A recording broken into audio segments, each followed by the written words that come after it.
Hello everybody, welcome to Crafty Soup. My name is Misty. It is March 1st already, which means it is time for another kit over at the Counterfeit Kit Challenge. This time around, our hostess Julene has chosen the Citrus Twist Kit, a parasol collection from, I don't know when it's from. At any rate, this collection is full of the Maggie Holmes parasol line, as well as some Bo Bunny and a few other bits and pieces. I have opened up all the pictures so that we can take a look at them individually, so let's dive into that. All right, here's an overview of the kit. You can see everything kind of spread out, or almost everything. I think there's some embellishments that aren't pictured here from what I've peeked at so far. But what I'm noticing right off the bat is color palette. So I'm seeing teals, yellows, and a bit of navy. So those are the colors that are really popping out at me. But there are some milder greens in there and some blues. So the color palette is flexible, and some pinks, of course. If we're talking Maggie Holmes, we're going to have some pink in there. But I think I'll focus on the teals, yellows, and definitely navy because that is one of my new neutrals these days. Let's keep looking. This is just the paper, and actually that helps bring out some of the icons that are kind of hidden otherwise. I'm noticing birds, flowers, and foliage, of course. Chevron, hearts. I really like this bicycle, and I did notice that in another image. We've got flowers, so there's some fruit over here. Polka dots. I think I used to have this piece of paper. I know I've used it in one of my counterfeit kits in the past, but I don't know if I used it on a project, so it may still be in my supply.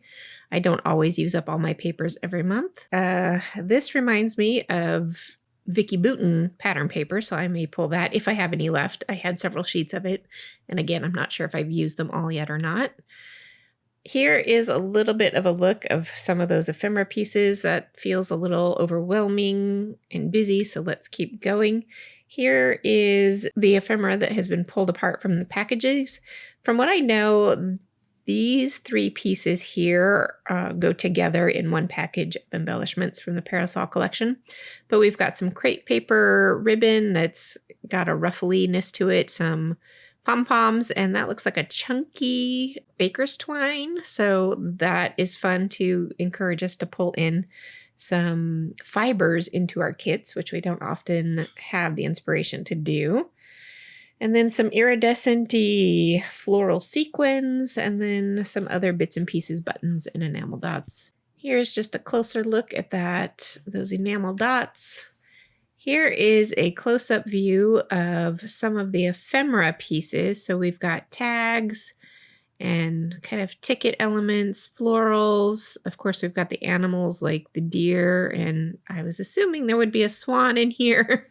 Knowing Maggie Holmes, I'm not able to pick it out, but butterflies and more little fruits. We got some raspberries and lemons, bows for sure. I like this camera. Oh, that's where I saw one of the bicycles at. So I think I'm going to purposefully add some bicycles to my kit this month. I think that would be fun.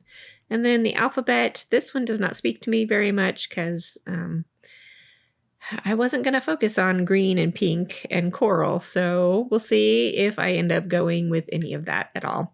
And then there's also some journaling cards in there. So again, I really like the navy and the yellows and teals. So that is an overview. I'm going to make a few notes on what I'm looking at here, and then I will go to my stash and put together my kit. Okay, I have created myself a little cheat sheet here to write down all of my thoughts as I'm going through the video portion with you so that when I get to my space, I am a little more organized about things. So I started off with papers, as I usually do, and I'm going to go one by one in the inspiration paper, starting with that yellow paper on the left. And I pulled way more things than I need for my kit, and I will narrow it down as we go. So moving on to this bird paper, I didn't have a teal bird paper, so I pulled one teal paper and one bird paper, and we'll see what I do with these options at the end of the paper selection. Now here are the 3 pieces I pulled for the option for that floral print, and I'm kind of putting the one on the top of the stack that I think is my favorite at this point. When I got to this chevron print, I didn't have anything quite like that, so I really had to think of options, and I like all of these options for different reasons, and it was really hard to eliminate anything at this point. Now you will see me when I'm doing these heart papers, I can immediately eliminate some things just because, oh, and this piece isn't a heart paper, but if you look at the bumps of this paper and follow the curves of some, it read a little bit of heart in my brain. Oh, I missed that chevron piece from the yellow selection because that's the chevron I could find.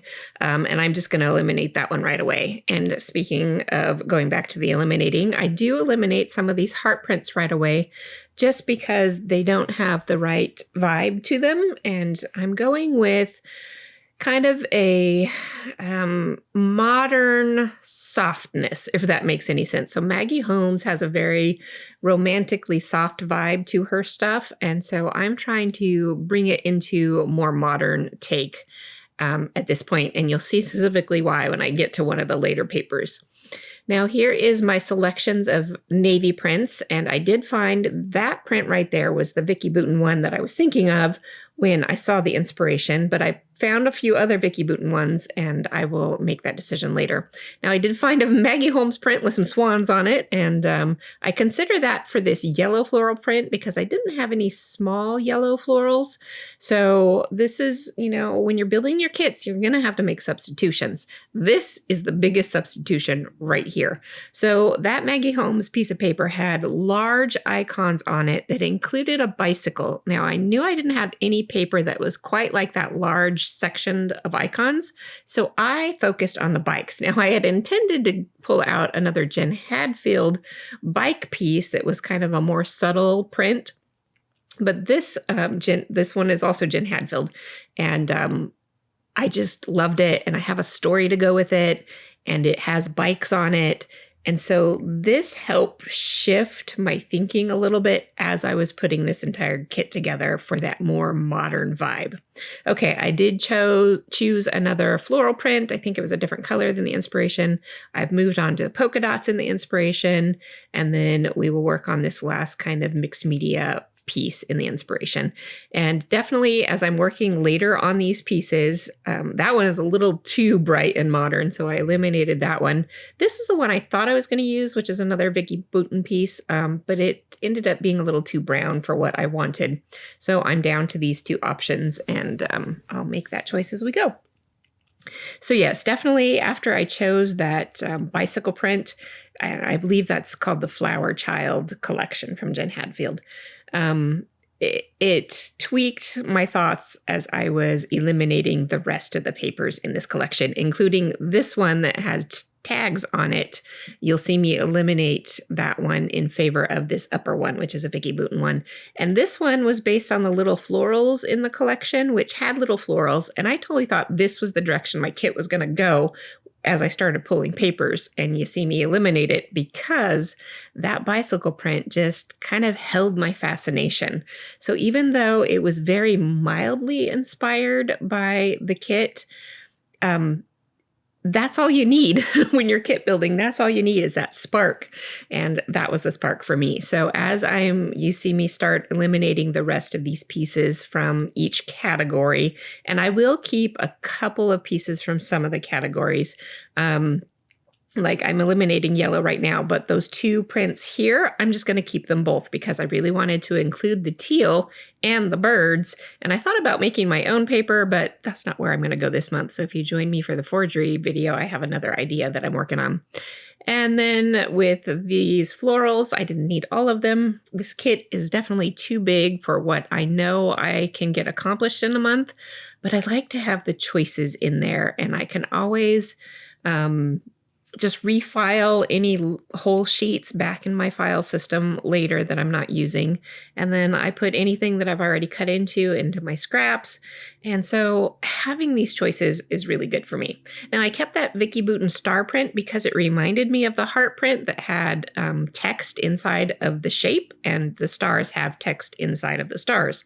So I went with the other two kind of heart prints, and I kept that green one and went with my yellow print to be a little more representative of the heart print. So mixing and matching where I can. All right, we've moved on to embellishments. I do have a couple of packs of ephemera pieces and sticker pieces from Maggie Holmes. It's not the same collection. I can't remember the name of that collection right now. Woodland something. At any rate, I'm going to keep those in there, even though there's probably just a few pieces here and there that I use. But again, choices, options, and I don't have to do all the time sorting here. By doing a collection of options, then I can do a little bit of sorting later, but I'm saving most of my time up front by doing the bigger choices. All right, I did find this little hip kit vellum embellishments as I was going through things, and that was just a happy accident, and I'm going to tuck those in there. Definitely wanted to get some fibers in there because I was excited to use those. I always kind of forget to go to my fibers, even though I like to use them. So that was good that was specifically part of the inspiration this month. I do have a bunch of enamel dots in sparkly colors. And again, I'm not going to eliminate everything right now, but I know half of those colors aren't going to work for this kit. And that's okay. They're there, and I know how to put them away when I'm done. Now, my embellishments did include a little bit of gold, so I will put in some gold Nuvo drops in place of some of the enamel dots and sequins. And then the alphabet really kind of stumped me a little bit, but I realized I had this Maggie Home Alpha set in here, which has some gold, and it also has some kind of white iridescent, which will go with some of the other things like the sequins and stuff. So that went in, and then a Vicky Bouton Bold Alpha went in because of my more modern shift and some of these things. Now, there were a few icons like the houses, the bicycles, and the lemons that I didn't have a huge amount of incorporation into my paper, so I'm going to incorporate that into my embellishments, although those bikes are definitely in there. That ruffled crepe paper ribbon, there we go, inspired me a lot. So I pulled out cheap crepe paper that was left over from a birthday party, from my birthday party bucket, and I have this thicker crepe paper that I actually like using a little bit more, so that roll is going in there. And that will complete my kit. So here is a bit of a closer look at all the papers and a bit of a closer look at all of the embellishments when everything is said and done. And I am excited to bust into this kit. I like my more modern vibe of this because that fits my style a little bit better, and it's going to be a fun month. So I will hope you join me later for all of the good inspiration as we work on March's kit. Until next time, have an artful day.